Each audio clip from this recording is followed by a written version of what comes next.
Company law का subject interesting तो बहुत लगता है, इससे ज़्यादा नंबर ऑफ लेक्चर्स भी इसी के होते हैं, बट जब आंसर लिखने जाओ तो फिर तो कुछ समझ ही नहीं आता है, और मार्क्स की तो बात ही छोड़ दो। Now, if this sounds familiar, then yes, you're watching the right video. Hello, I am CS Sunita Ved. I'm a qualified company secretary. I got AIR 4 in CS Professional, AIR 6 in CS Executive. और ये जो मैंने series शुरू किया है जहाँ पर मैं अपने सीक्रेट्स बता रही हूँ एंड आई एम टेलिंग कि हर एक सब्जेक्ट को इंडिविजुअली सारे सब्जेक्ट्स को कैसे अप्रोच करना चाहिए to ensure that you score examination. In this series today we are talking about the subject of company law, जो एक्चुअली हमारा फेवरेट होता है, हमारे लिए ब्रेड एंड बटर बोला जाता है। बट जब आंसर लिखने की बारी आती है तो बहुत कंफ्यूजन हो जाता है, या फिर 5 मार्क का क्वेश्चन है और 4 लाइन में हमारा आंसर खत्म हो जाता है और हमने आंसर सही भी लिखा है बट सिर्फ 4 लाइन का लिखा है, हम खुद एग्जामिनर होते तो क्या मार्क्स देते, ऐसे सारे सवाल आते हैं। तो हियर आई टेल यू कि हम ये सब्जेक्ट कैसे पढ़ सकते हैं और इसके आंसर्स कैसे लिख सकते हैं, ठीक है। So yes, if we talk about the first things, तो इसमें जो सेक्शंस हैं, अगर आप देखो सेक्शन 149 से लेके 197 तक के जो बोर्ड मीटिंग से रिलेटेड, बोर्ड ऑफ डायरेक्टर्स से रिलेटेड, कमिटीज से रिलेटेड और केएमपी से रिलेटेड जो सारे सेक्शन हैं वो बहुत ही ज़्यादा इंपॉर्टेंट है। They are the heart of the paper, ठीक है।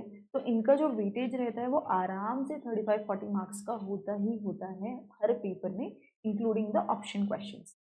तो इसलिए बहुत ज़रूरी है कि आप ये सेक्शन को बाय हार्ट लर्न करो।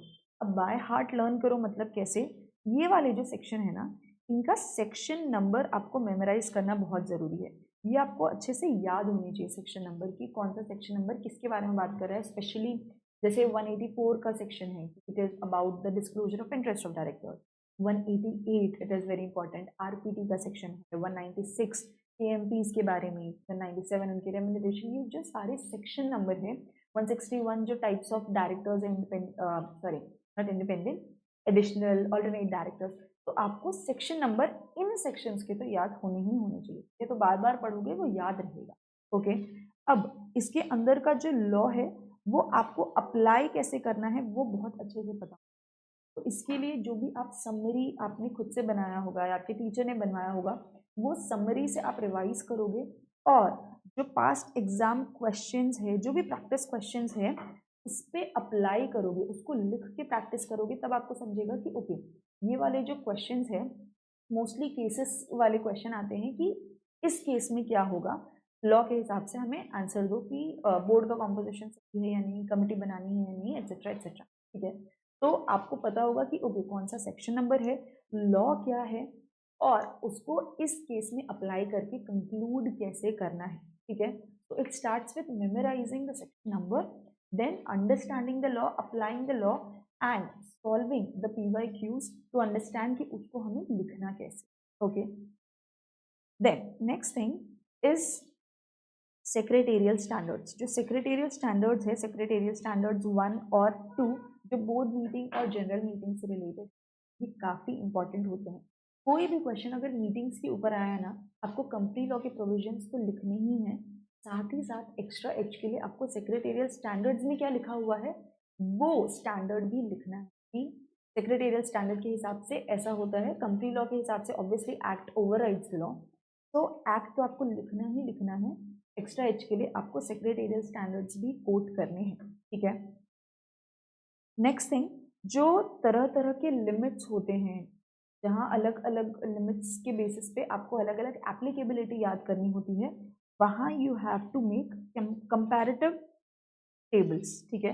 कंपैरेटिव टेबल्स बना लो, जैसे नंबर ऑफ मेंबर्स, आपको ओपीसी में कितने लगते हैं, प्राइवेट कंपनी में कितने लगते हैं, पब्लिक कंपनी में कितने, ये बहुत बेसिक है, ठीक है। ये जब आप शुरू कर रहे होगे तब आपको ये काम आएगा, मिनिमम और मैक्सिमम क्या नंबर है। वैसे ही कमिटी कॉम्पोजिशन जो होता है, ऑडिट कमिटी में मिनिमम कितने मेंबर्स लगेंगे, इंडिपेंडेंट डायरेक्टर कितने होने चाहिए, एनआरसी में कितने होने चाहिए, चेयरपर्सन से रिलेटेड कोई प्रोविजन दिया हुआ है क्या, तो वो अगर आपका एक टेबल में अलग अलग कॉलम्स में लिखा होता है ना, तो कंपेयर करना बहुत आसान होता है, वरना कंफ्यूज हो जाते हैं कि कौन से कमिटी के लिए क्या पढ़ा था, किसके लिए क्या लिमिट थी, ठीक है। तो जहाँ जहाँ ऐसे लिमिट्स आते हैं जो अलग अलग टाइप्स के लिए अलग अलग लिमिट्स हैं, वहाँ आप ऐसे कंपैरेटिव टेबल्स बना सकते हो, वो बहुत काम आते हैं क्योंकि एक बार में आपको वो सारा एक जगह पर दिख रहा है, ठीक है। Then comes structure of your case law answers. ये चलो अभी हम डिस्कस कर लेते हैं structure of case law answers. अब चाहे वो किसी केस लॉ के बेसिस पे पूछा हो या फिर वो किसी सेक्शन के ऊपर पूछा हो, आपको वो आंसर लिखना कैसे। Understand, you have to start with either facts of the case plus issue involve लिखो या फिर क्वेश्चन इन्वॉल्व की पूछा क्या है। ये जो फैक्ट्स होंगे ये बहुत समराइज तरीके से वो कंपनी क्या काम कर रही है आपके क्वेश्चन में लिखा होगा, ठीक है। अब वो अगर आपके आंसर के लिए रेलेवेंट नहीं हो, जो मेजोरिटी केसेस में रेलेवेंट नहीं होगा, तो आपको लिखने की जरूरत नहीं कि वो कंपनी कौन से बिजनेस में, फिर कंपनी का नाम लिखो और जिस चीज़ के ऊपर सवाल पूछा हुआ है वो वाले फैक्ट्स लिखो समराइज्ड तरीके से, और लिखो कि पूछा क्या गया है, इशू क्या इन्वॉल्व है, क्या फाइंड आउट करना है, जो उनका क्लेम है वो सही है या नहीं है, उन्होंने कंप्लायंस किया है या नॉन कंप्लायंस किया है, एग्जैक्ट क्वेश्चन क्या है, that you have to write. इसके बाद you write the applicable provision, और अगर कोई केस लॉ है तो रेलेवेंट केस लॉ, ठीक है। Applicable provision of the companies act 2013 ऐसे पूरा लिखना होता है, और अगर केस लॉ का नाम याद है तो नाम कोड कर दीजिए, otherwise you can just mention relevant case law, ठीक है। अब यहाँ पर इसका सीक्वेंस आप चेंज कर सकते हो, इनमें से फर्स्ट सेकंड कोई सा भी कर सकते हो, फैक्ट पहले प्रोविजन नीचे या फिर प्रोविजन पहले फैक्ट नीचे लिख सकते हो। एक पार्ट होता है जो कंक्लूजन से पहले आ सकता है, थर्ड पार्ट। अगर 3 पार्ट में आपका आंसर डिवाइड करना है तो कंक्लूजन लिख दो, हो गया, फैक्ट्स प्रोविजन और कंक्लूजन, ये 3 चीजें लिखनी है। अगर आपको लग रहा है कि नहीं कंटेंट बहुत छोटा है, मुझे प्रॉपरली उसका एनालिसिस भी लिखना है कि इस केस में क्या होगा, मुझे वो अच्छे से एक्सप्लेन करना है, देन यू ऐड दिस, ठीक है। तो दिस इज ऑप्शनल, ये आप चाहे तो बिना हेडिंग के भी, आपने केस लॉ लिख दिया, आपने फैक्ट्स लिख दिया, केस लॉ लिख दिया, अब आप बता दोगे कि इस केस में क्या होगा और फाइनली कंक्लूड कर दोगे कि कंप्लायंस है, नॉन कंप्लायंस है, कमिटी का कंपोजिशन सही है नहीं है, वो आप कंक्लूजन बहुत फर्म और क्रिस्प कंक्लूजन करते हो, ठीक है, कि हाँ या ना क्या होगा, बहुत ही शॉर्ट तरीके से, क्रिस्प यानी कि बहुत ही ब्रीफ में, जो एग्जामिनर ने सवाल पूछा है एग्जैक्टली वही वर्ड यूज करके आप कंक्लूड करते हो। अगर एनालिसिस अलग से हेडिंग लिखने की जरूरत आपको लग रही है तो लिख सकते हैं, otherwise you can skip, you can just right facts provision और कंक्लूजन, ठीक है। ये आपका केस लॉ आंसर का स्ट्रक्चर होता है। Another thing is penalties. इतनी सारी पेनाल्टीज है मैम, कैसे याद करें, ये हर दूसरा बच्चा पूछता है। सारी पेनाल्टीज याद कर भी लोगे तो याद रहेंगी क्या, नहीं। तो सी कि कौन से पेनाल्टीज ऐसे हैं, कौन से चैप्टर ऐसे हैं जिनसे पेनाल्टीज आता ही है। जैसे डिविडेंड, इसका काफी भारी काफी इंपॉर्टेंट पेनाल्टी होता है, काफी बार पूछा जाता है, उसकी पेनाल्टी आपको याद होनी चाहिए। चार्जेस से रिलेटेड पेनाल्टीज याद होनी चाहिए। 447 जो सेक्शन है फ्रॉड का, उसके रिलेटेड पेनाल्टीज आपको याद होनी चाहिए। सीएसआर का अगर नॉन कंप्लायंस आपको लग रहा है किसी क्वेश्चन में, आपको उसका पेनाल्टी याद होना चाहिए। तो ऐसे शेयर ट्रांसफर से रिलेटेड जो पेनाल्टीज है, सारे ऐसे पेनाल्टीज है जो इंपॉर्टेंट है, और आप पास्ट एग्जाम क्वेश्चन पेपर देखोगे तो दिखेगा कि ओके इस टॉपिक से रिलेटेड कोई ना कोई पेनाल्टी पूछा हुआ है, तो वो आपको याद करना बहुत जरूरी है। सारे नहीं हो पा रहे कोई प्रॉब्लम नहीं है, जो इम्पोर्टेंट है जो बार बार पूछते हैं वो आपको याद होना चाहिए, ठीक है। सारा कुछ मैं लिस्ट लिख के आई हूँ, ओके। देन या 2-3 मोर थिंग्स, जैसे जो प्रोसीजर्स होते हैं, पेनाल्टीज के बारे में हमने बात कर लिया, अब प्रोसीजर जो होते हैं लेंदी उसको याद कैसे करें, always with the help of flow chart. Always कि कंपनी ये सारे documentation with this form file करेगी आरओसी को, आरओसी इतने दिन के अंदर जवाब देगा, कंपनी को वो जवाब आने के बाद क्या करना है, वो पूरा एक फ्लो चार्ट एरोज बना के आप याद करोगे ना, बहुत अच्छे से याद रहेगा। एग्जाम में आपको प्रॉपर आंसर ही लिखना है, बट याद करने के लिए हमें वो फ्लो चार्ट्स बनाने होते हैं, ओके। देन लेटेस्ट अमेंडमेंट्स, इनसे सवाल आता है, ज़रूर आता है, इनको बिल्कुल स्किप नहीं करना है।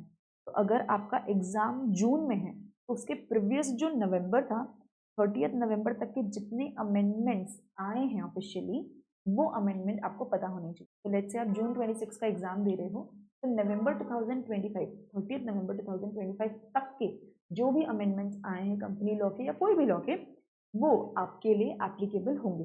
और अगर आप दिसंबर में पेपर दे रहे हो तो उससे 6 महीने पहले 31 मई तक के जितने अमेंडमेंट्स आए हैं वो आपके लिए एप्लीकेबल होंगे।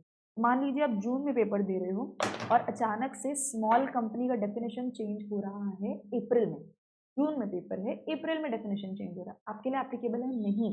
आपके लिए जितने अमेंडमेंट्स 6 महीने पहले आए थे वहीं तक के एप्लीकेबल है। समझ लो उस टाइम क्वेश्चन पेपर बन गया है, उस वक्त क्वेश्चन पेपर बन गया है, उसी के हिसाब से आंसर शीट भी उनकी रेडी है, सजेस्टेड आंसर्स उसी के हिसाब से चेकिंग होगी। ठीक है, तो 6 महीने पहले तक के सारे अमेंडमेंट्स देखने होते हैं।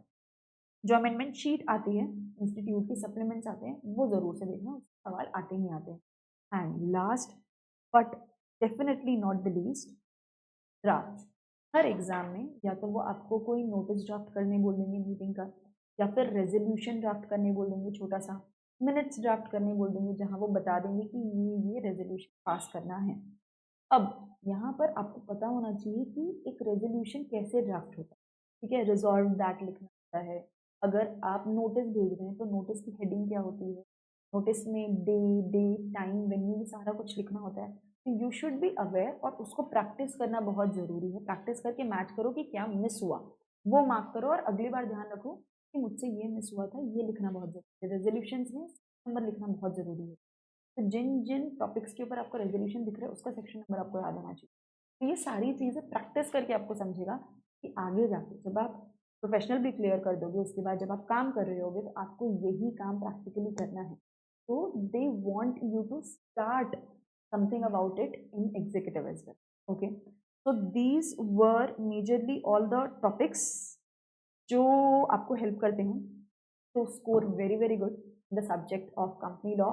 And yes, थोड़ा सा लेंदी वीडियो है but I am sure it was worth watching. And in this series JIGL का वीडियो ऑलरेडी अपलोड हो चुका है, कंपनी लॉ का आ गया, ऐसे ही सारे subjects of executive and professional I am going to upload. So yes, stay tuned and all the very best. I'll see you in the next video.